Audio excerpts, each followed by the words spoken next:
오늘은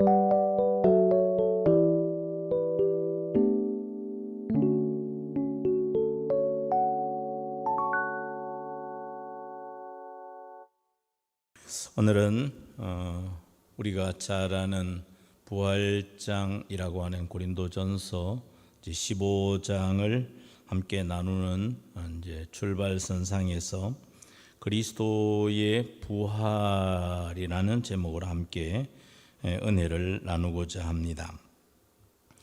고린도전서는 7장부터 이제 우리가 묵상하게 될 15장까지는 고린도 교회의 문제 또 질문해 온 부분들에 대하여 사도 바울이 목회적인 그런 이제 답변을 고린도 교회에 써서 보낸 그 말씀이죠. 특히 고린도 전서에서 우리가 좋아하는 말씀이 13장입니다.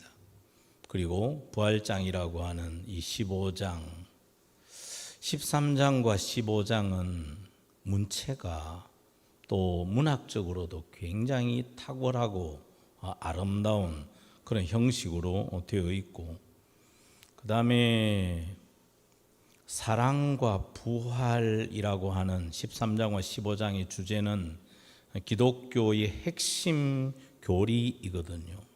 그러니까 이 부분에 대해서 성경이 다 그렇습니다만은 특히 이 부분에서는 13장과 15장은 아주 확신을 가지고 그렇게 고린도 교회에 복음을 또 아주 그냥 선포하고 있는 것을 볼 수가 있습니다.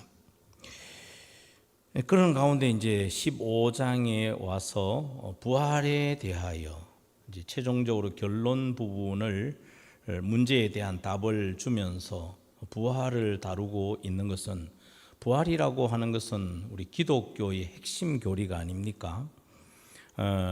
이 이제 그 두 가지 측면에서 부활을 답변의 마지막 부분에다가 두었다는 것을 우리가 기억을 해야 합니다. 하나는 그들이 부활에 대한 의심을 하는 그런 이들이 있었다는 것입니다. 그 다음 시간에 우리가 나누게 되는 그 12절 말씀, 오늘 말씀의 바로 뒷부분에 해당되는 것인데, 자, 12절 한 절만 한번 읽어보죠. 고린도 교회에 나타난 그 부활을 왜 다루어야 하는가, 왜 결론적으로 이 부활을 다루는가 하는 것을 답변하는 근거가 됩니다. 12절 읽습니다. 시작. 그리스도께서 죽은 자 가운데서 다시 살아나셨다 전파되었거늘 너희 중에서 어떤 사람들은 어찌하여 죽은 자 가운데서 부활이 없다 하느냐. 부활이 없다. 왜 그렇게 하느냐? 부활에 대한 의심을 하는 것이죠. 이건 아주 불신앙적인 그런 태도입니다.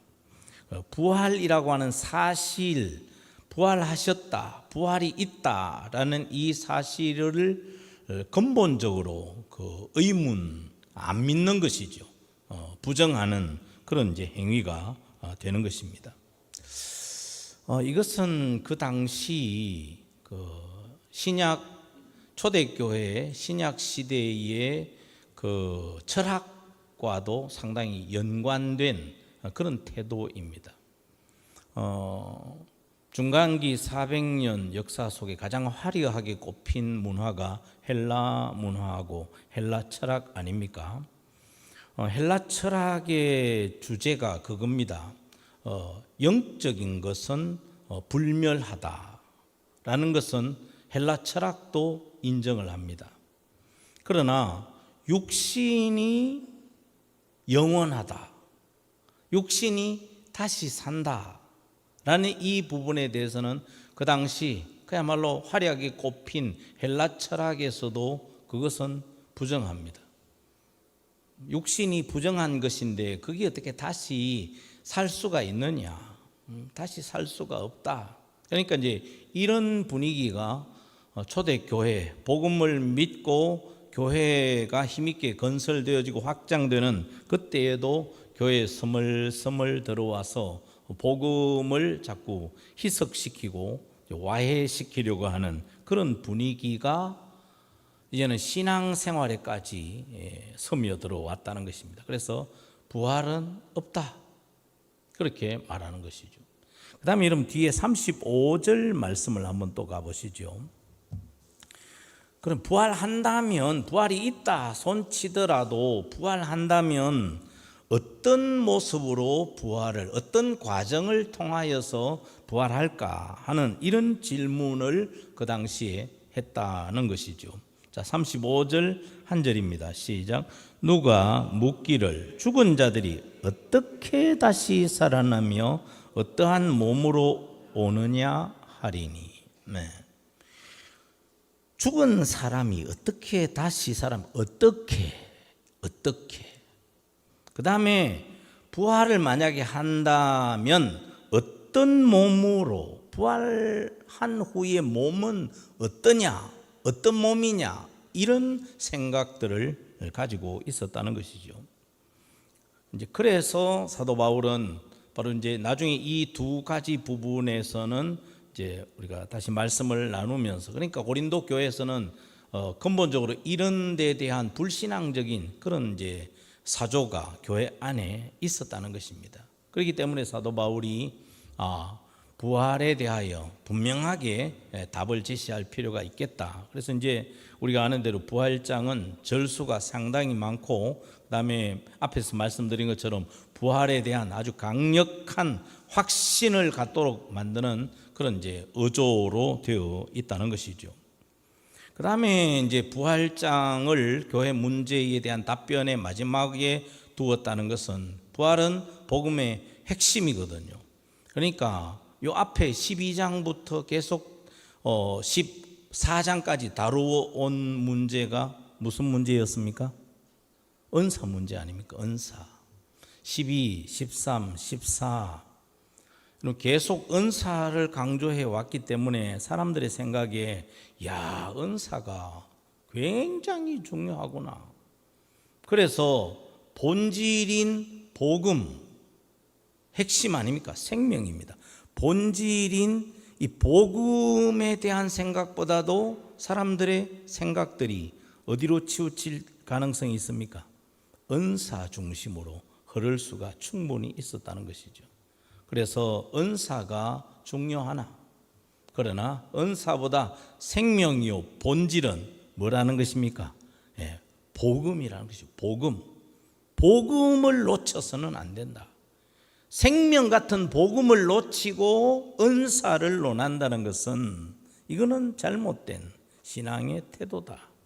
그렇기 때문에 이제 사도 바울이 쭉 그야말로 석장에 걸쳐서 은사를 장황하게 다양하게 그렇게 말씀을 해놓고도 결론은 다시 어디로 돌아오느냐? 본질로 돌아온다는 것입니다. 여러분, 신앙생활에 이런 시각을 갖는 것은 굉장히 중요합니다. 만약에 이런 부분, 항상 모든 것은 하나님 말씀으로 돌아와야지, 하나님과 말씀보다 가지, 다른 현상, 다수의 사람들이 인기 있는 이런 것에 치우치면 신앙생활이 건강한 신앙생활이 될 수도 없고, 그것은 하나님께서 기뻐하시는 믿음의 모습도 아니라는 것이죠. 저는 코로나 딱 3년 정말 참 힘든 시기 아니었습니까? 그런데 코로나를 맞고 코로나를 쭉 지내오고 하면서 제가 너무 크게 감사하고 저 나름대로 하나님께서 참 큰 은혜를 주셨다, 그렇게 생각한 게 무엇인가 하면은 우리 교회가 성경 공부, 어른들뿐만 아니고 주일학교 아이들도 마찬가지고, 그 다음에 제자 훈련, 이 신앙의 본질입니다. 이 부분에 대해서 우리 온 교회 성도들이 같이 훈련하고 배우고, 그야말로 이 신앙의 핵심, 그야말로 진리 위에 우리가 서려고 몸부림치는 그런 것이 있었기 때문에 힘든 코로나를 그래도 하나님이 은혜 주셔서 좀 무난하게 든든하게 그렇게 우리가 지나오지 않았는가. 저는 개인적으로 그 부분에 대해 지금도 마찬가지죠. 그래서 저도 마찬가지고 우리 온 교회 성도들도 정말 본질에 목숨을 거는 이런 신앙을 갖지 않으면 언제 또 무슨 일이 일어날지 모르거든요. 그러면 항상 본질을 놓치고 그야말로 중요하지 않은 격가지들, 다른 현상들 거기로 치우칠 가능성이 상당히 높기 때문에, 그래서 사도 바울도 은사도 좋고 교회 다양한 문제들도 있지만 핵심은 본질로 항상 돌아가는 것이다. 복음으로 돌아가고 하나님 말씀으로 돌아가는 것, 이게 중요하다는 것을 결론적인 이 15장에 와서 사도 바울이 여기에서 다루는 것은 굉장히 의미가 있는 부분이죠. 그러면서 사도 바울은 복음이 무엇인가부터 다시 복습하면서도 이제는 확신 가운데 설 것을 단호하게 촉구하면서 복음에 대하여 다시 이제 설명을 하고 있는 것이죠. 자, 1절 말씀을 한번 보시죠. 1절과 2절 두 절을 같이 읽습니다. 시작. 형제들아, 내가 너희에게 전한 복음을 너희에게 알게 하노니 이는 너희가 받은 것이요 또 그 가운데 선 것이라. 너희가 만일 내가 전한 그 말을 굳게 지키고 헛되이 믿지 아니하였으면 그로 말미암아 구원을 받으리라. 아멘. 여러분, 여기 복음은 이미 고린도 교회에 전하여졌고 이미 고린도 교회 성도들이 그것을 받고 지키는 가운데 있는 것이다. 이 복음의 목적이 뭐냐? 그것은 곧 구원이다 라고 그렇게 말씀을 합니다. 여러분, 신앙생활을 하시면서 예수 그리스도가 무엇을 위하여 오셨는가, 이 부분을 잘 이해하지 못하고 신앙생활하고 있는 그런 이들도 간혹 있습니다. 성경에도 있었다고 이야기하죠. 예수님께서 벳세다 들에서 물고기 2마리 보리떡 5개로 남자 장정 5,000명 먹였을 때 수많은 그것을 먹은 군중들이 예수님을 대하여 내놓은 결론이 뭐였습니까? 예수님을 뭐 삼으려고 했다고 했습니까? 임금 삼으려고 했다는 것이죠. 네. 임금 삼으려고 했다는 것입니다. 그러니까 그들은 예수님이 나는 하나님이며 나는 이 세상의 많은 이들의 구원을 위하여 내 생명을 그들에게 대속제물로 주러 왔다고. 한마디로 말하면 예수님은 십자가에 죽으시고 그 죽으심으로 죄악 가운데 있는 모든 이들을 구원해 내시는 그 일을 위하여, 심지어 제자들도 나중에 예수님의 부활 그리고 성령 받고 난 뒤에야 비로소 예수님께서 무엇을 위하여 오셨고 우리가 깨닫지 못하는 동안 예수님께서 정말 진리와 생명을 우리에게 보여주시고 가르쳐 주셨음에도 불구하고 우리가 깨닫지 못했다는 것을 나중에 제자들은 비로소 깨닫게 되지요. 그리고는 그들 역시 복음을 전하는 증인이 되지 않았습니까? 그 당시에 예수님이 오신 목적과 사람들이 바라는 방향은 서로 달랐던 것이죠. 오늘날 우리도 마찬가지입니다. 정말 예수님을 믿어서 죄 가운데 있는 내 영혼이, 물론 이 땅에서 믿음을 가지고 하나님의 자녀로 살면 자녀의 권세를 누릴 수 있도록 성령의 충만함과 기도와 또 말씀에 순종하는 그 삶을 통하여서 하나님의 놀라운 은혜의 역사를 우리가 경험하죠. 이 땅에서도. 강도 같은 이는 그런 은혜를 또 못 받았지 않았습니까? 예수님 십자가 옆에서 그 마지막 순간에 그가 예수님을 자신의 구주로 고백했을 때 예수님은 분명히 당신의 나라에 임하실 때에 라고 하는 그 강도의 고백을 통하여서 예수님은 하나님이시고, 여러분 사도 베드로가 고백했던 주는 그리스도시요 살아계신 하나님의 아들 하나님이십니다 라는 이 고백을 한 것과 강도가 신앙 고백한 것은 같은 선상에서 예수님이 받으셨다는 것이죠. 당신의 나라에 임하실 때에 나를 기억하소서. 그 속에 믿음이 있음을 예수님은 아셨죠.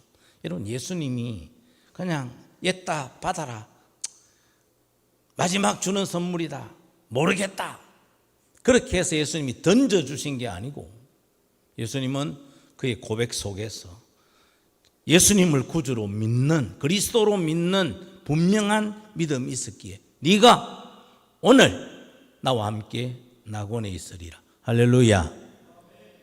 네가 오늘 이 땅에서 네가 숨이 끊어지지만 너는 지금 고백한 그 고백으로 너는 하나님의 나라를 상속하게 될 것이다.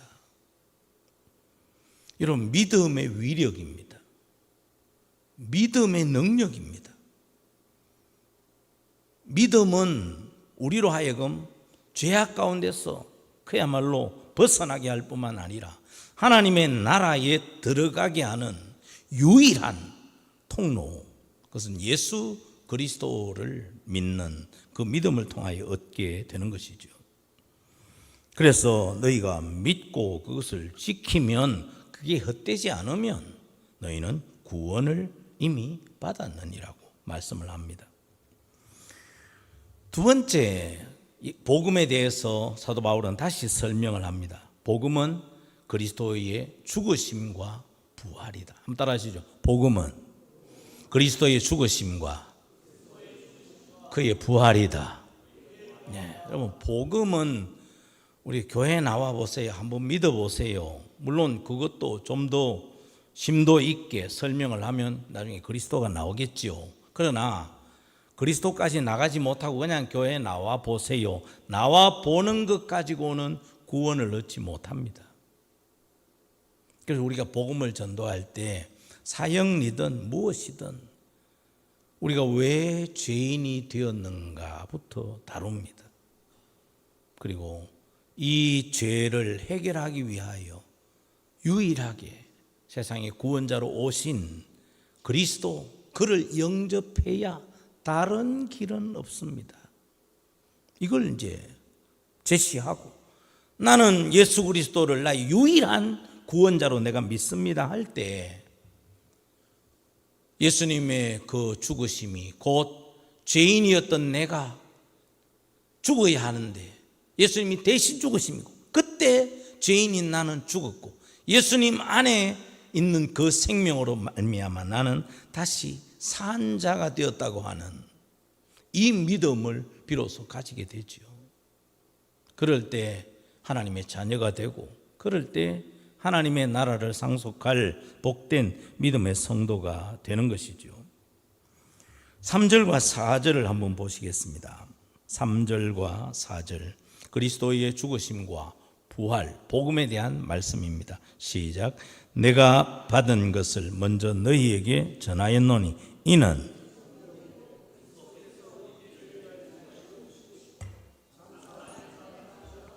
성경대로 사흘 만에 다시 살아나사. 아멘. 내가 받은 것을 먼저 너희에게 전하였으니 이는 성경대로 누구께서요? 그리스도께서 우리 죄를 위하여 죽으시고 장사 지낸 바 되셨다가 성경대로 사흘 만에 다시 살아나셨다. 이게 복음이다. 그리스도께서 우리 죄를 위하여 죽으시고 하는 이 말씀은 하나님이신 그분이 죄 없으신 사람이 되시기 위하여 성령으로 마리아의 몸을 빌려 잉태하시고 죄 없으신 그분이 우리의 죄를 대신 지시고 십자가에 죽으신 그 내용들을 다 포함하고 있는 것입니다. 예수님께서 이 세상에 사랑으로 은혜로 오시지 않으셨다면 인간 구원은 있을 수 없습니다. 그렇기 때문에 벌써 아담과 하와가 하나님 앞에 죄를 범하여 죄인이 된 그때부터 하나님은 그냥 포기, 관계 끝, 모른 척 그렇게 하지 않으시고 이미 하나님께서는 그때부터 인간을 구원할 구원의 길을 하나님은 예비해 놓으신 것이죠. 그래서 다시 돌아오기를, 다시 돌아와서 나와 영원히 함께 하기를 바라시면서 희생, 짐승의 가죽으로 사람에게 옷을 입혀 수치를 가리게 하신 것이죠. 희생이 전제될 것이다.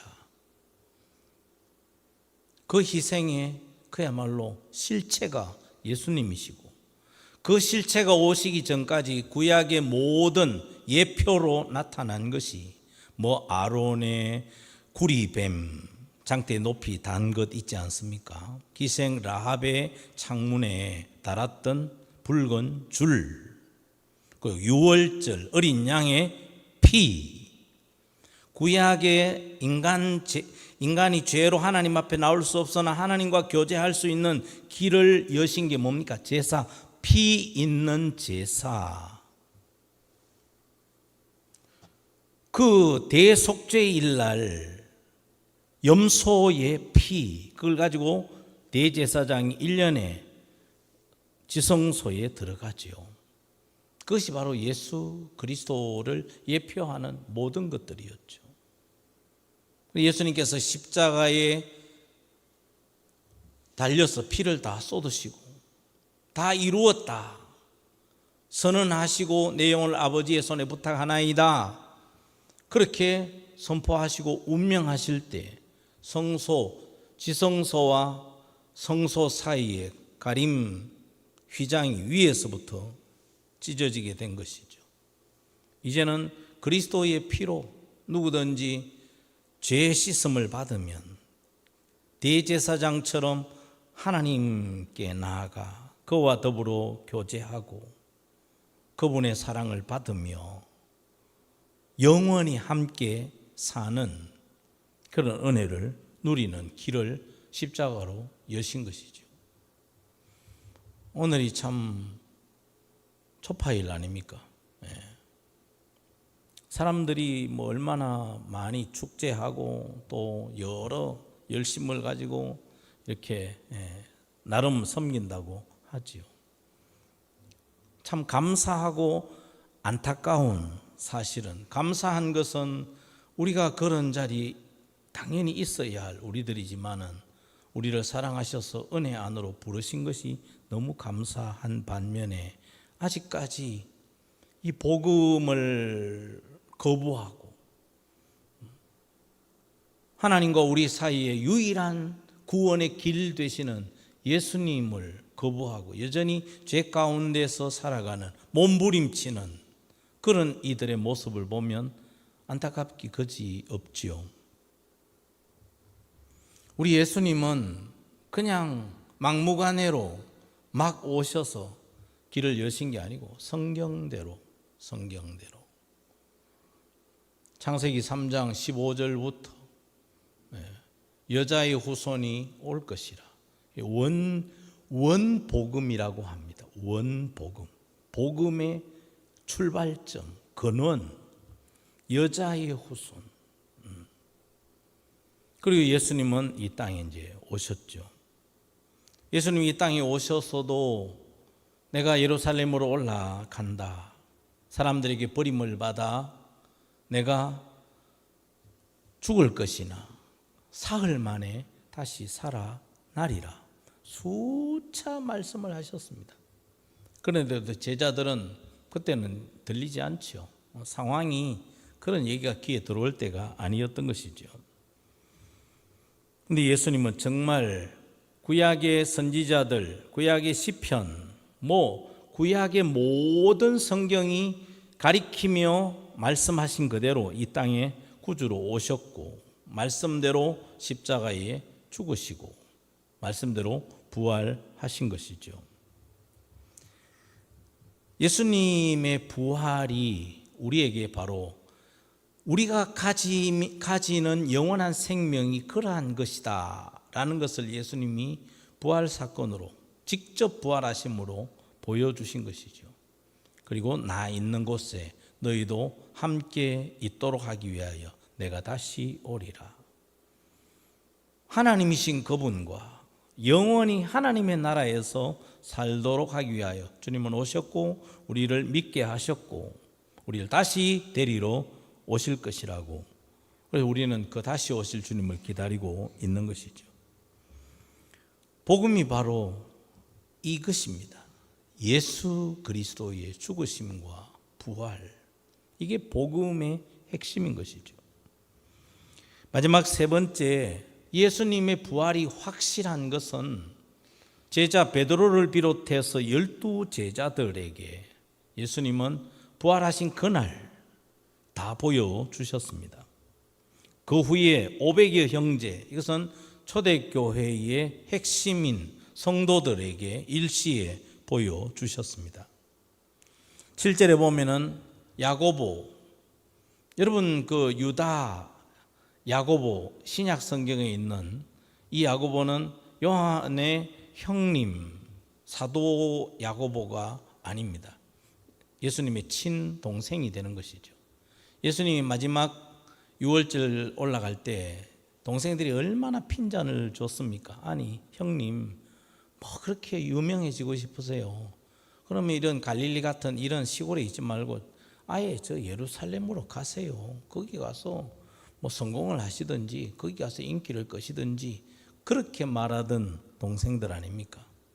그런데 예수님께서 불과 이제 1년도 채 되기 전에 예수님은 십자가에 죽으시고 나중에는 야고보에게도 나타나셨다고. 유다도 마찬가지죠. 예수님의 동생이었습니다.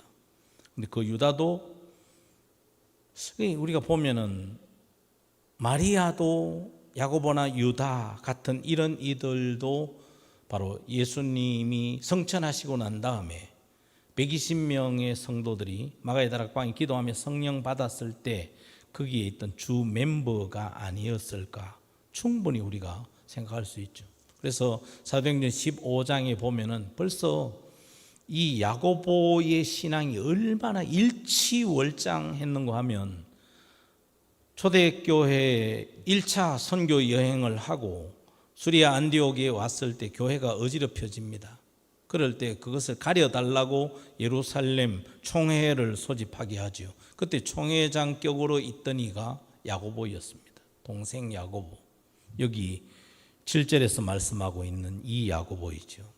그리고 모든 사도에게 맨 나중에는 만삭되지 못하여 난 자 같은 내게도 보이셨느니라. 예수님의 부활, 여러분 부활하시고 며칠 땅에 계셨습니까? 40일을 계셨습니다. 한 달 열흘 동안 보여주시고 또 보여주시고 이제는 막 그만하시도 돼요. 또 보여주시고. 왜 그렇게 예수님이 40일 동안 보여주시고 또 보여주시고 계속 그렇게 보여주시는 기간을 40일을 하셨을까? 정인되라고요. 정인이 뭡니까? 보고 들은 것을 그대로 말하는 뭐의 정인이 됩니까? 죽으심과 부활의 정인. 내가 보았다. 사도 바울도 나도 부활하신 주님을, 사도행전 9장에 다메섹 그의 길 가까이 왔을 때 거기에서 부활하신 예수님을 만나죠. 너무나 충격적이었기 때문에 사울이 사도 바울로 바뀌지 않았습니까? 그는 이렇게 말합니다. 자기를 이렇게 표현하죠. 만삭되지 못하여 난 자 같은 나. 9절에 사도 중에 가장 작은 자. 나는 9절 끝에 보면 사도라 칭함받기를 감당하지 못할 자.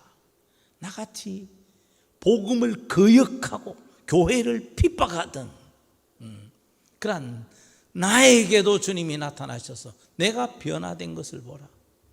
내가 그 부활하신 주님을 만났기에 내가 지금 이런 복음에 그야말로 목숨을 걸고 복음을 전하는 이런 것.